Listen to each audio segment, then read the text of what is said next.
Welcome to the Mastermind series, where every month we learn from the wisdom of leading authors, trainers, and innovators.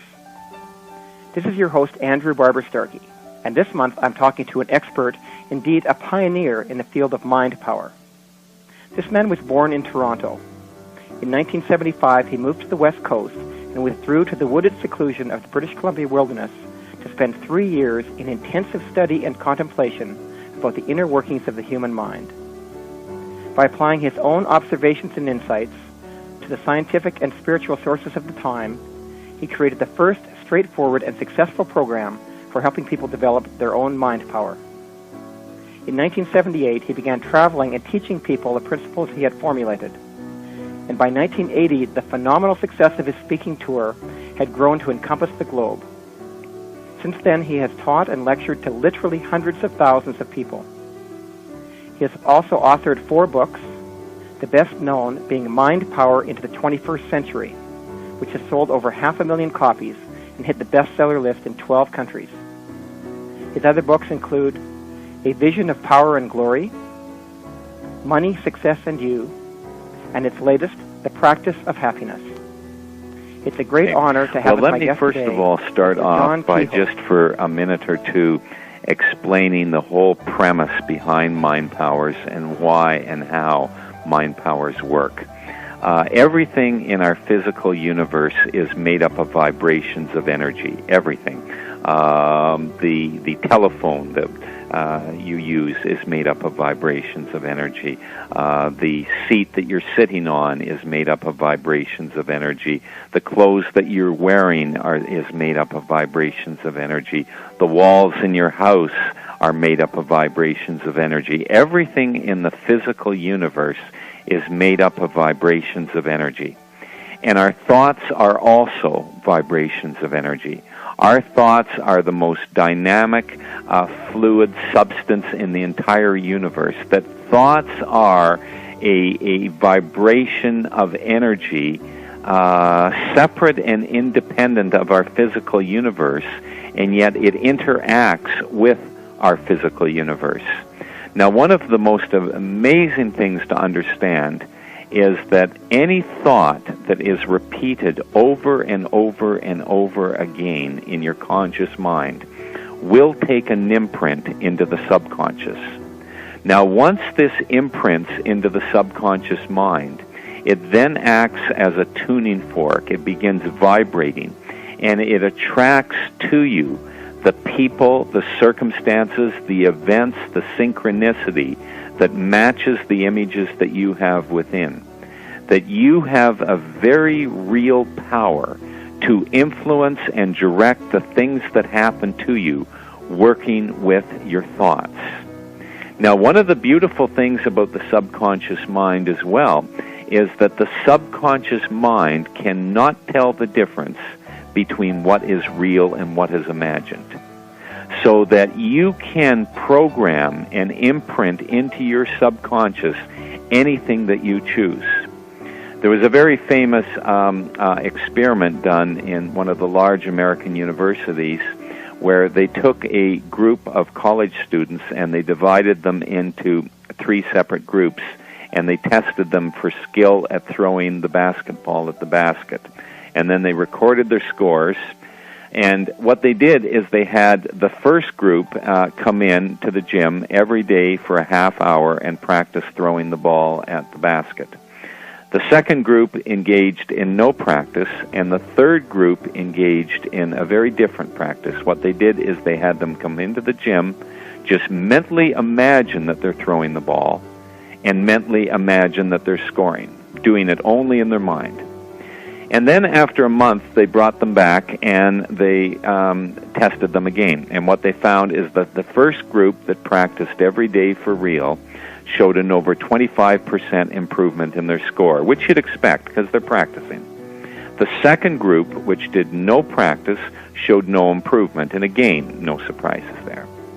The third group, which practiced only in their mind, which never once touched a ball, interestingly enough, improved equally as much as the group that practiced for real. Now, how is this possible? Simple. by practicing in their mind over and over and over again, that took an imprint into the subconscious. So when it came time to throw the ball, their subconscious was imprinted with the fact that they were good at throwing the ball. And it showed up, of course, in their performance. Now, the implications of this go far beyond just sports training. We can use this for finances. We can use this for relationships. We can use this in our career. We can use this to cure ourselves of our illness. There is no area of your life working with mind power techniques such as visualization, such as seeding, such as affirmations, such as acknowledging, such as recreating new beliefs in your mind. There is a whole number of techniques that the mind power student practices, and when you do that, what happens is you begin to take control of your life.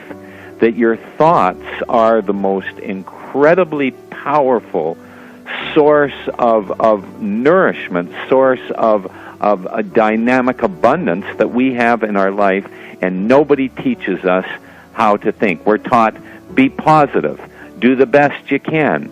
Well, I'm sorry, that's not good enough. Being a positive thinker is a very, very simplistic, basic level of mind powers. You can do a lot more than be positive.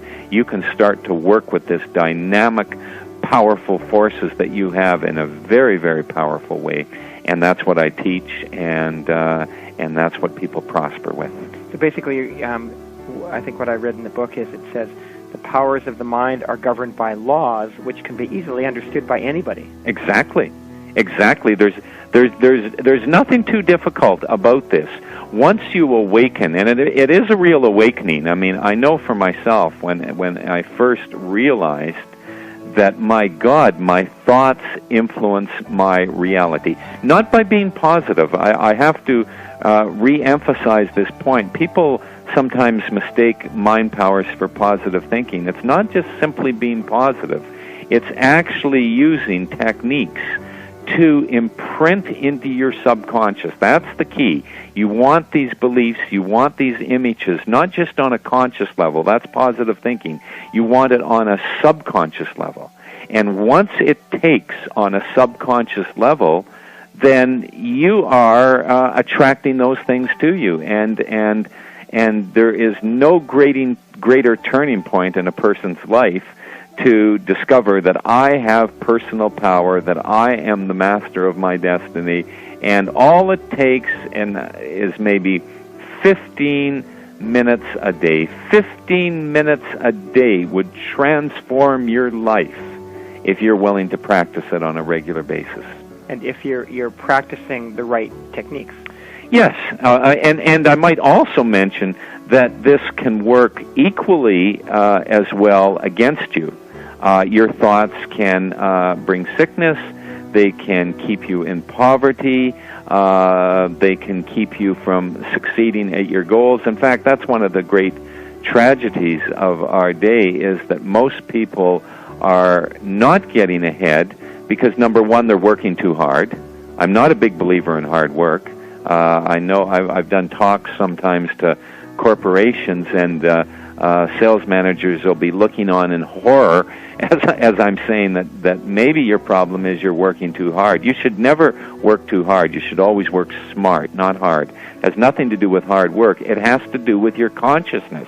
It has to do with your beliefs. It has to do with your thoughts. That is what is going to create your reality. Well, what's the downside of overwork? Because I know there is one. Well, I think there's a lot of downsides to overwork. Number one, I don't think it's a lot of fun, and I'm distrustful of any life that is not joyful.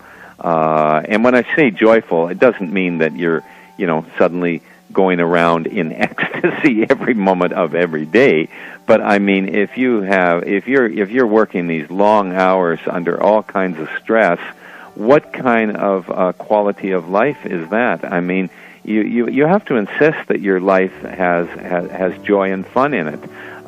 So I think the downside of too much work is, number one, it doesn't give you quality life, And the second downside of it is that when you're working too hard, you're not going to get good quality ideas. And one of the things I teach is how to tap into your intuition and get ideas from your subconscious mind. The intuition is one of the vehicles that you use to tap into your subconscious, and there are hundreds of absolutely fabulous, great ideas to help you make money, to help you succeed, to help you achieve your goal that you would never, ever find simply by running in your conscious mind the same old information. You have to go into your subconscious and get a whole breath of new life in your day-to-day life. And when you do that, you suddenly, all these insights and brilliant ideas start sparking. So this doesn't happen when you're working too hard. And sometimes I say to people that, you're working so hard you probably won't be successful. And they sort of look at me all stunned like, but it's absolutely true. You must give yourself good quality time and honor yourself. It's interesting because one of the things that we use in the Success Tracks coaching program is a time system that involves people taking freedom days. And a freedom day is a day where you do absolutely no work in any way, shape, or form. Very important. And often people say, but I love my work so much, I don't want to take a freedom day. And I think that you're really reinforcing that the benefit of that is when you get away from work and let go, it actually gives the creativity and the intuition a time to go deep into your subconscious and really get in touch with some of the abundance of ideas and thoughts that are down there. Yeah, well, it was Albert Einstein who said, why do I always get my best ideas in the shower? It's just like, just even that little time away. And I'm a big believer in having time where you just reflect and think and get away from things. Well, and if we're still talking about the downsides of overwork, you mentioned earlier on that really our lives, our minds are resonating at a certain frequency. We're going to attract things that are at the same frequency. And if we're in that frantic, stressful place of overwork, it's not going to really attract the right quality of things that we want anyway. Absolutely. And it's also showing somewhat of a lack of self-respect for yourself and a lack of self-image in a way. I mean, it's almost like you're saying to yourself that I have to work 16 hours a day in order to be successful. Well, how come? I mean, you are a brilliant human being. There are thousands of opportunities. There are staggering opportunities to make money out of there. There are staggering opportunities to be successful out there. I mean, why do we have this erroneous belief that I have to work constantly in order to be successful? Now, you will find, and I've made, when I wrote my book, Money, Success, and You, it was quite interesting that when I was in my manuscript form of that book, I sent the manuscript to about a dozen of my friends who were financially successful. And what was interesting is I made a list of them, and by financially successful I meant as a net worth of over $1 million. And as I made my list, something very interesting came to me. I realized that every single one of those people made their money in areas that they loved. I mean, one was in home renovation, another was in publishing, another was a jewelry wholesaler, another was a clothes manufacturer. But every single one of them made their fortunes in things that they loved to do. And it got me thinking, has anybody ever made a great deal of money by doing something that they don't love? And you know what? I couldn't think of one person. Great question. You know, I mean, not only people I know, but out there in the world. I mean, Bill Gates didn't say to himself, "Oh, I wonder how I can be the richest man in the world. Oh, I think I'll get into computers." He got into computers because he loved it. And that's one of the secrets of success as well, is find something that you love to do. And then, of course, if you love to do it, not only are you going to be more successful at it, but you're going to have more fun in your life, and fun and joy is one of the principles that I teach. Right, so you win both ways. You win both ways. I'm thinking also about the overwork, and going back to the very first principle I think you mentioned to us was trust the universe, and my thought is that one of the reasons that people kill themselves working so hard is because they simply believe there's not enough, that they're going to fail, and they're living in fear of scarcity, and they've got to work so hard. And the other perhaps is a belief that there's not enough, they're not safe unless they have power, and they're not okay unless they have power, so they have to be successful in order to be okay that way. So either way, it's not really trusting the universe.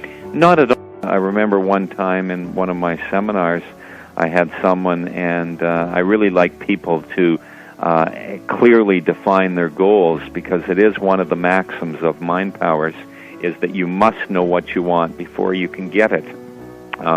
And so this person was saying, I want to be the richest man in Canada.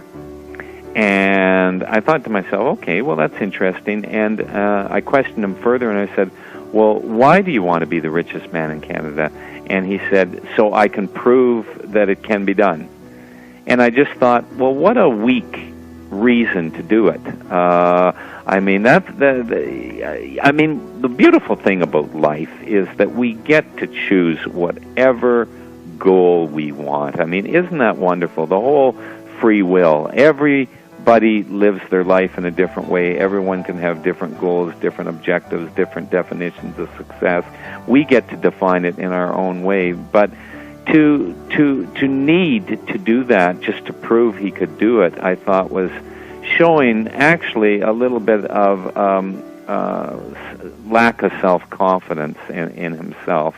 And the same thing in our life is, let's examine why we have these goals.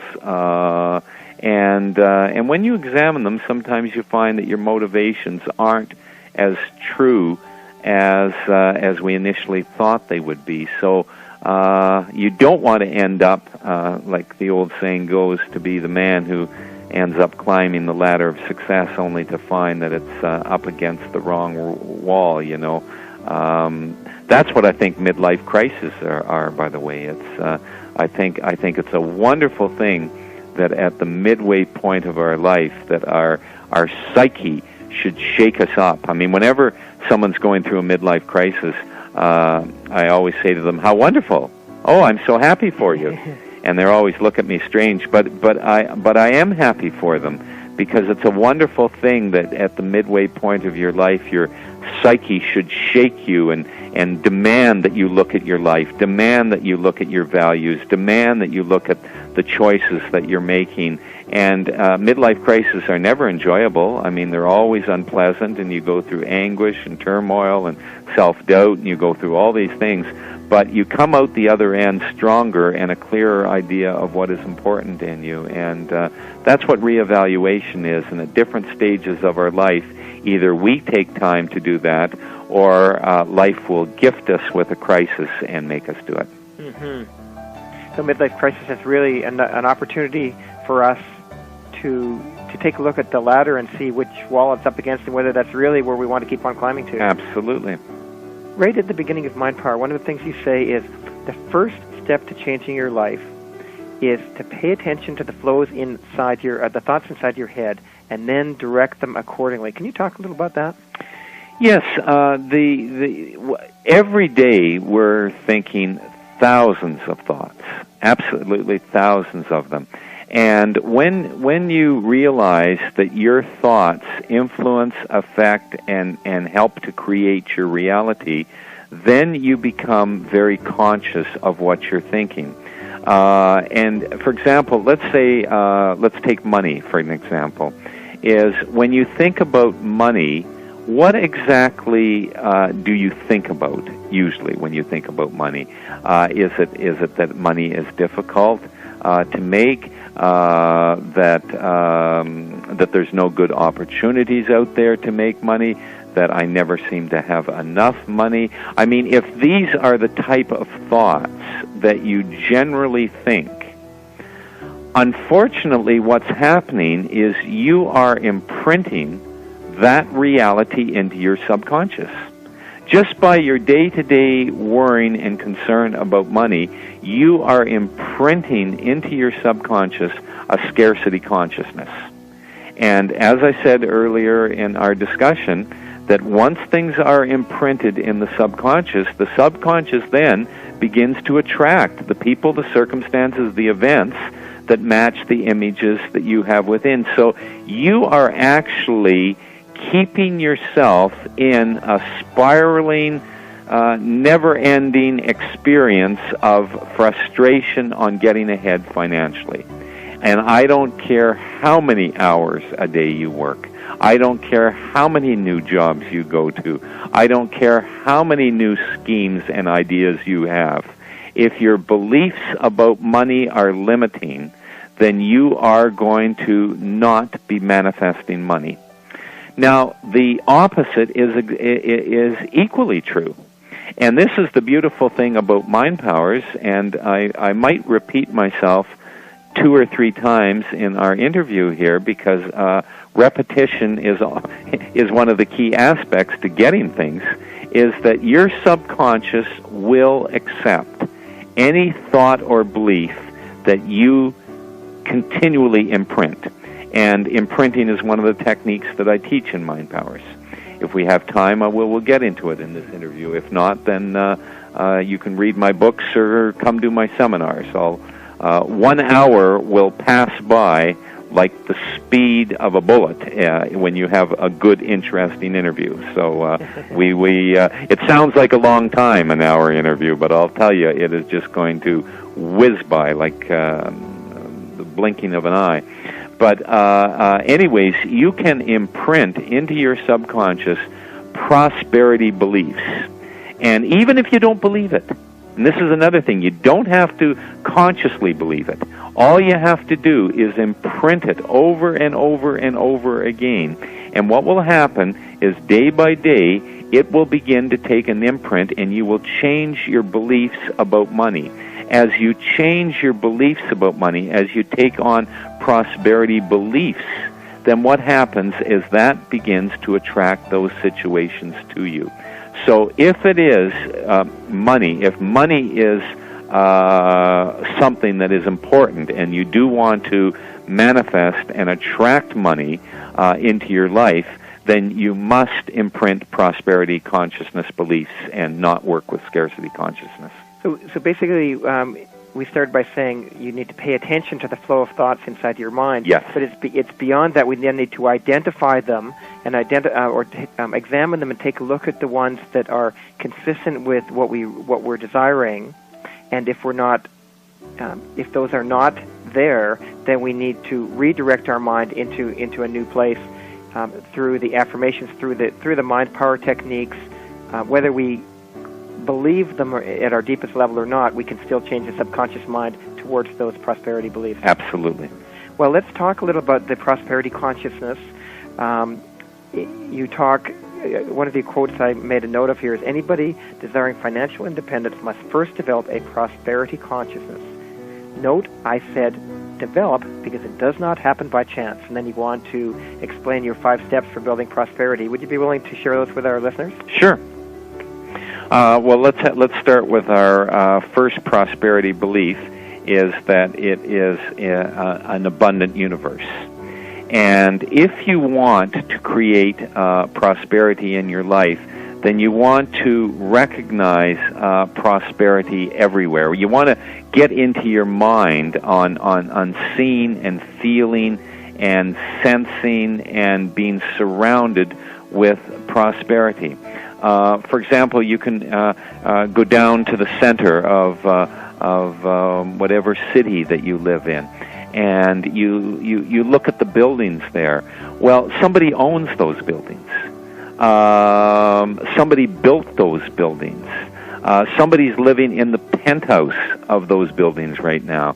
I mean, there is so much money around. There is billions and billions and billions of dollars transferring in the free enterprise system hourly, money moving from one place to another, to recognize that the world that we live in is actually loaded. There is so much money out there, and that the free enterprise system rewards ingenuity and service, that if you have a good idea, a good service, a good product, that you can market that in such a way as to make yourself a fortune. The marketplace does not care if you're a man or a woman. It doesn't care what your spiritual belief is. It doesn't care what the color of your skin is. As long as you have the right product or service, you can make a great deal of money. And to recognize that there are millions of millionaires out there. I mean, it's many people's goal to be a millionaire, and I think it's a wonderful goal. If indeed that's what you want to do, if you want to be a manifester of money, then go out there and make a lot of it. Recognize, I think the most recent statistic in the United States, I don't have one for Canada, but in the United States, was there was something like 6 million millionaires. I mean, these are not an endangered species. So if they can do it, why not you? Are they any different from you? Not at all. As I say, with prosperity consciousness and good ideas and initiative and finding your calling, there is no reason why you can't make a great deal of money. So the first prosperity belief is that it is an abundant universe, and that there's lots of prosperity out there. Staggering opportunities, that's another one of my prosperity beliefs, is that there are staggering opportunities to make a great deal of money out there. I'm always amazed when I speak to people on how it is that they've made their money, successful people. I remember one person that took my training in New Zealand. Actually, I do travel and teach all over the world. And he called me out and he said, "John, I took your training a number of years ago. I want you to come out." And he had a chocolate brown Rolls Royce out there. And he said, "This is all because of your teaching." And I said, "Well, great." And I said, "Well, how did you do it? You know, what idea did you use?" And he said, "Well, I opened up a backpackers hostel."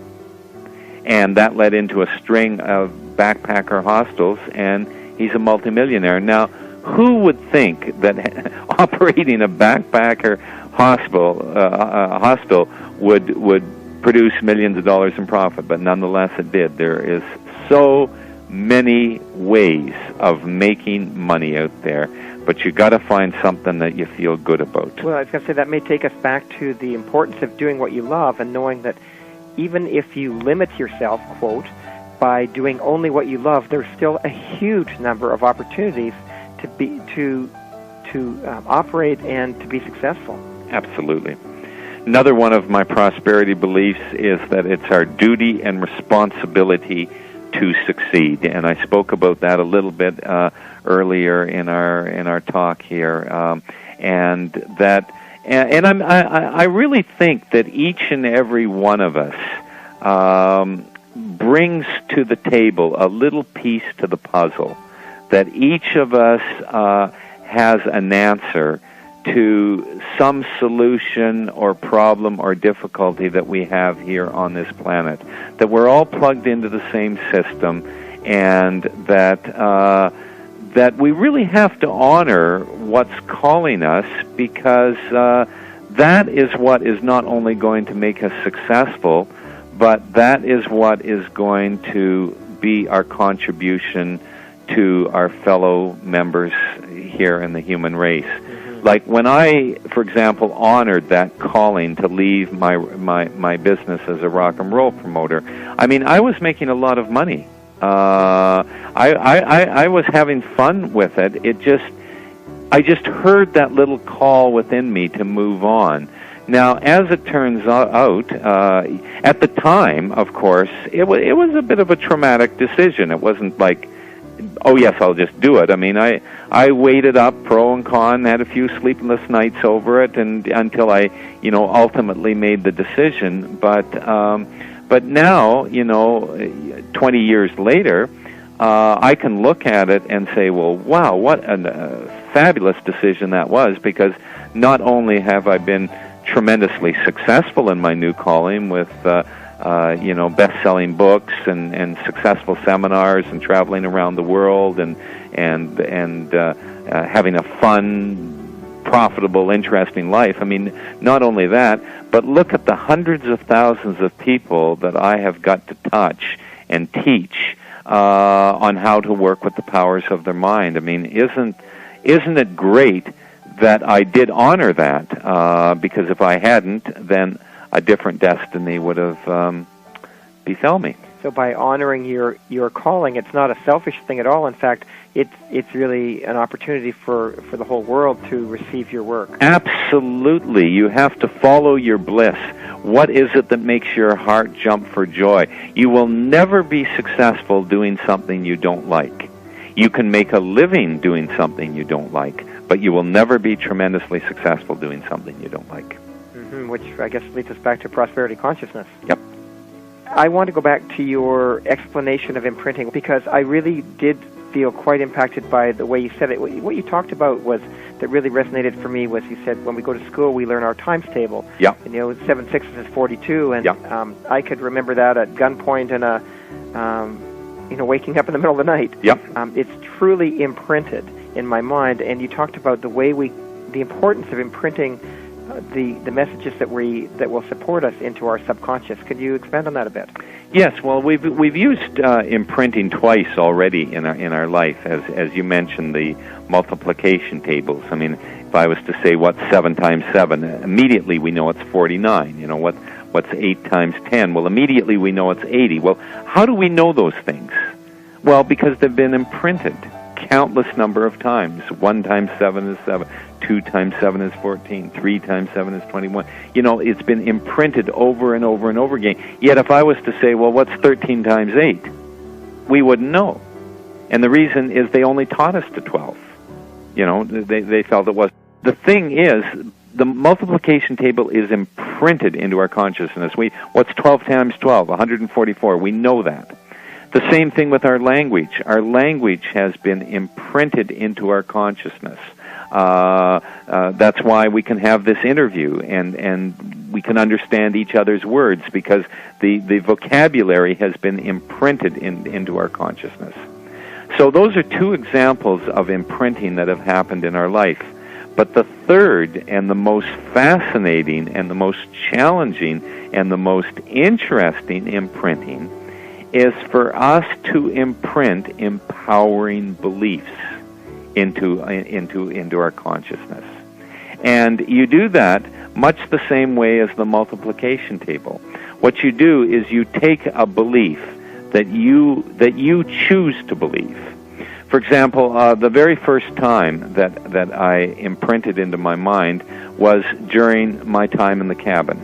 And I wanted to imprint into my mind that I have unlimited power at my disposal.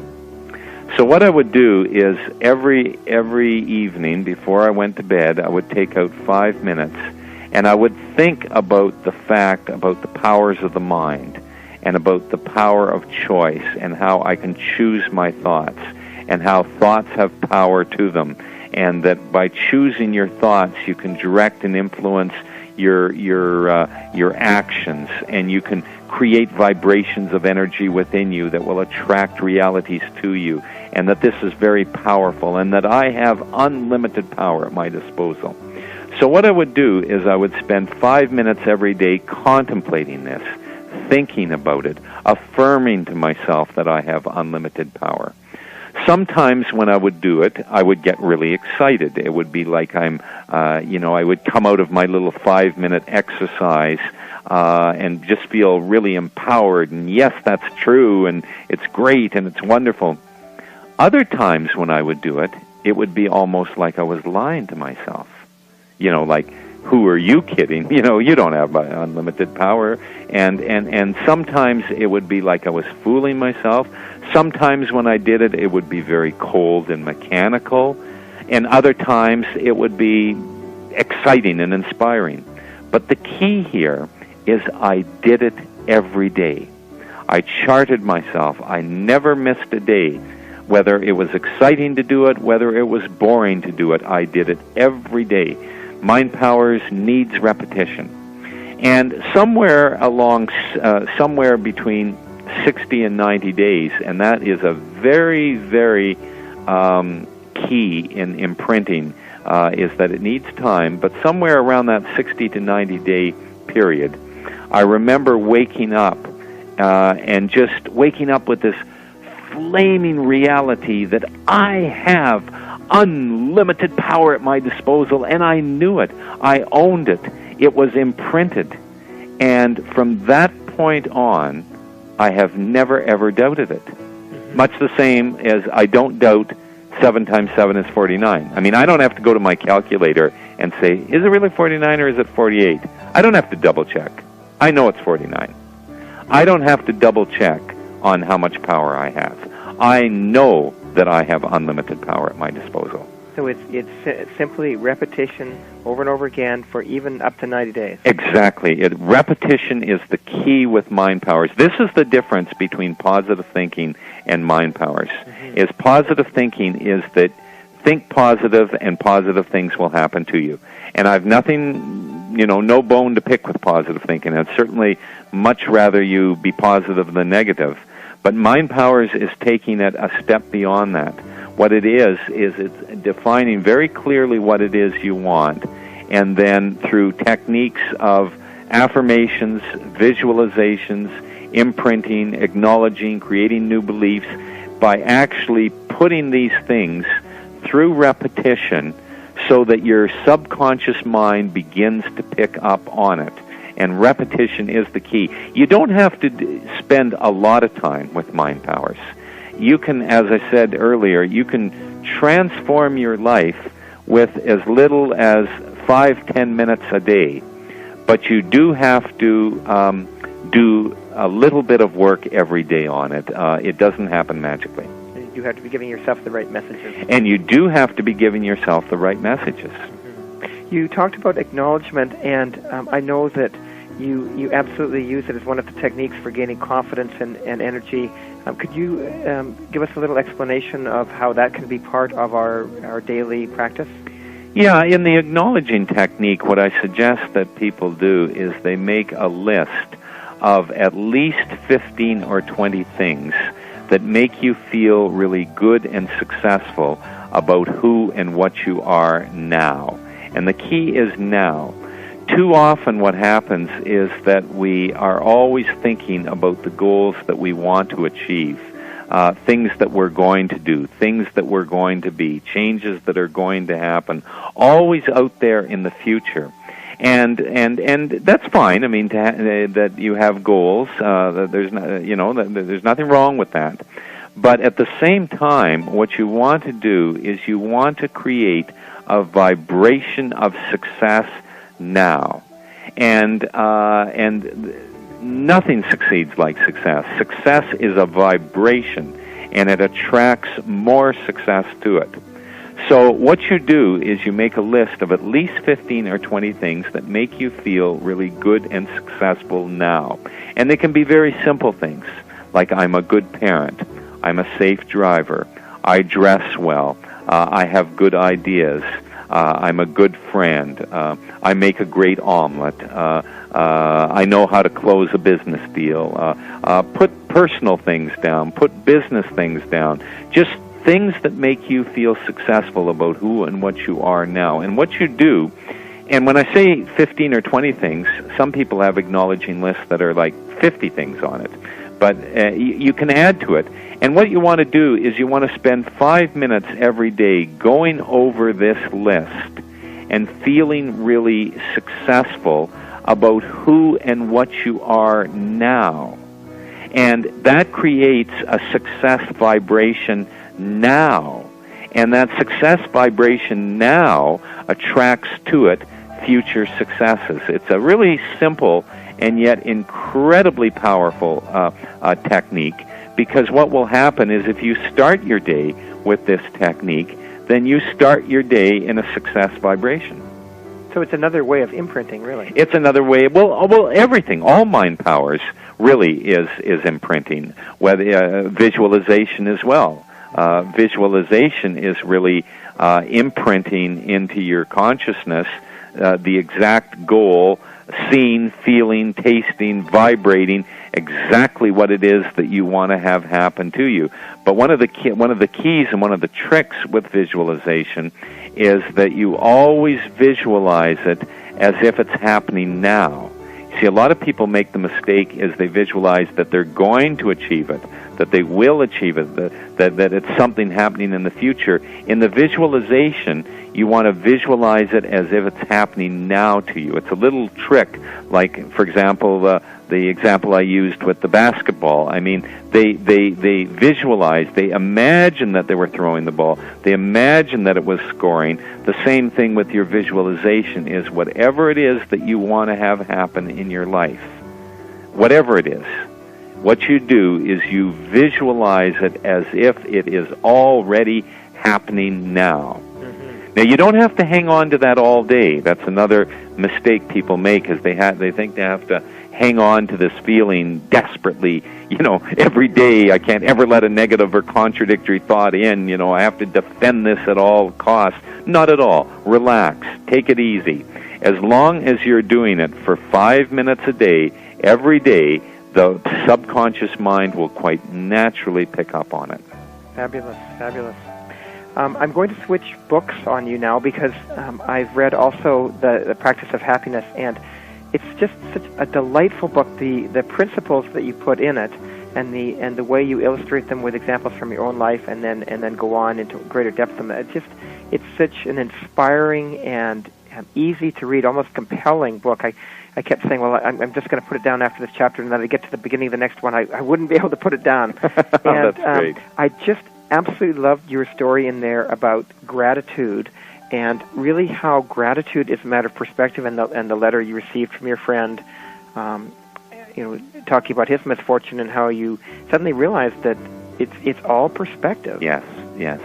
Well, well, thank you for sharing that, because that is my newest book, and of course the Mind Power book is everyone loves it, and I get so much feedback about that book and how it's transformed people's lives, and I love hearing that.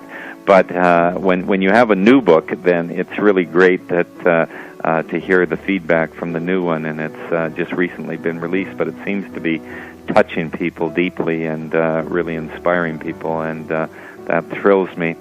The story you're speaking of, and under the chapter of gratitude, it tells the little story about when I was in the cabin, and it was during the winter, and the stove was going out all the time, and my money was running down, and I wasn't sure what I was going to be doing, and I was just kind of feeling pretty miserable, actually, and feeling what am I going to be doing, and doubting myself, and all this was going on, and I walked through the woods into where the dead end road was, and where the mailbox was, and there was a letter from my friend Rinchin, who I lived with when I lived in Singapore, and we traveled all over Southeast Asia together and into the Himalayas and Nepal, and had a wonderful times with him.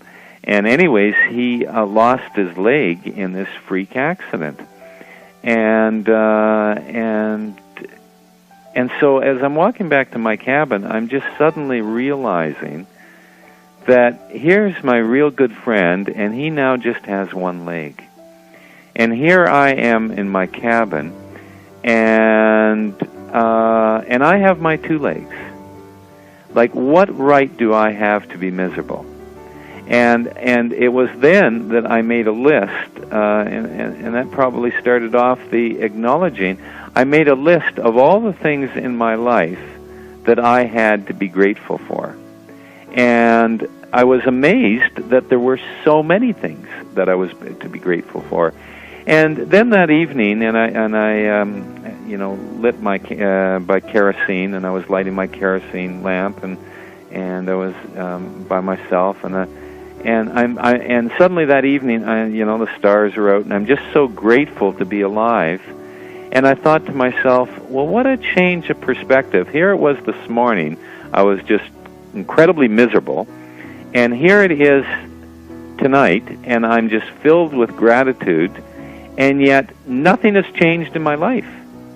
The only thing that has changed is my perspective. Mm-hmm. And then it got me thinking, maybe it's all perspective.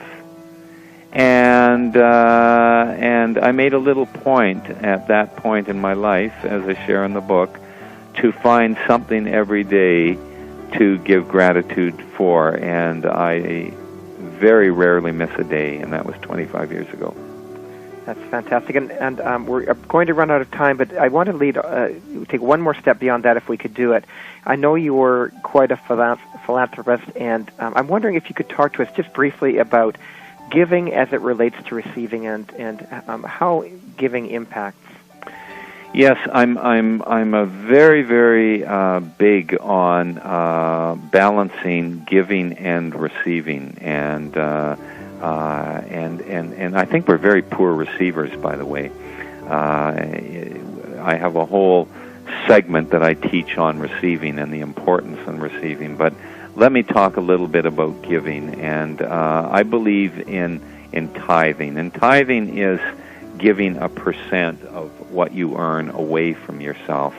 And when you do this, and it can be any percent that you want. I like to give away 10%. Some people give away 1% or 5% or 20%. Doesn't really matter, but psychologically it needs to be a percent. And when you give, when your income comes in and you realize that a percent of this does not belong to you, that it must be given away, and you give it away to different communities or charities or individuals or somebody, playing the guitar on the side, and you think, okay, well, I'm going to give that guy $10 or $20. That's tithing. That's giving away, or writing out a check to a homeless shelter. That's tithing. And when you create a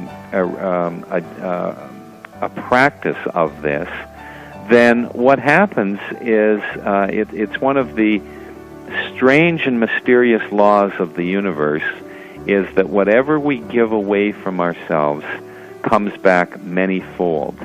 And the mistake that people make in tithing and giving away from themselves is they say to themselves that I'll give away as soon as I have some money. As soon as I get ahead financially, then I'm going to be real good at giving away.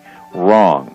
You give away now. You give away out of your lack. If you were down to your last $1,000, one of the most powerful things that you could do would be to give away 100.